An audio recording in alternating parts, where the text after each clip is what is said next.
c'est une bombe et c'est voulu.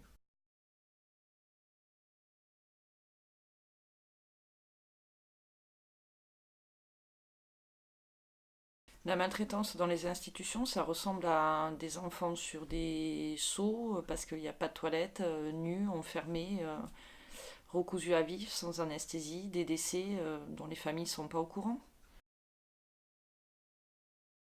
C'est quelqu'un qui, dans l'intérêt général, digne de bonne foi, dénonce des faits dont il a été le témoin de manière circonstanciée. J'ai décidé de briser l'omerta parce que je supportais plus de cautionner un système super maltraitant et qui était indigne et intolérable du pays des droits de l'homme où on est censé être aujourd'hui. 5 ans d'enfer, ça a été un suicide moral, social, physique, professionnel, financier, familial. Peur pour moi, non. Peur pour mes enfants et la sécurité de mes enfants, oui, évidemment. Puisque cet établissement n'a pas dysfonctionné tout seul et que ils avaient des appuis, soyons clairs, politiques. On s'y fait jamais parce que c'est une violence qui ne devrait pas avoir lieu et ça ne s'arrête pas et c'est infernal.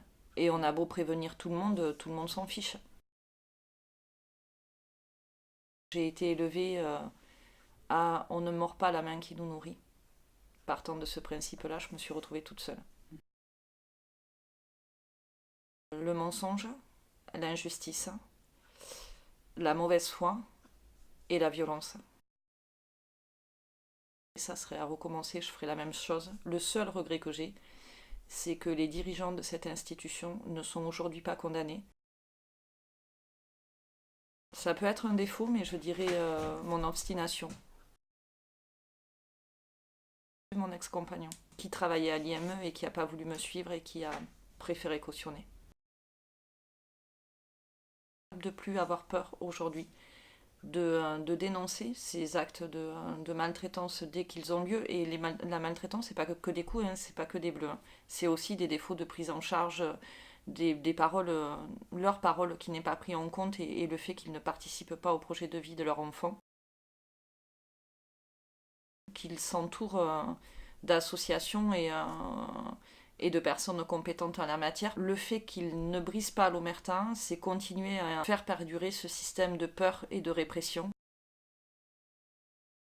Oui, parce que je suis d'un naturel optimiste. Optimiste en matière de politique du handicap, non, je ne le suis pas du tout, parce que on a les textes, mais qui ne sont pas appliqués. Et puis ça fait 40 ans qu'on nous fait de belles promesses sur l'inclusion, mot que je déteste, des personnes en situation de handicap, sur le fait qu'ils sont des citoyens à part entière. Mais ça, c'est que du beau blabla et des belles paroles, parce qu'aujourd'hui, on voit bien que rien n'est suivi des faits. La phrase de la rapporteuse de l'ONU, les personnes en situation de handicap sont des personnes de droit et non des objets de soins.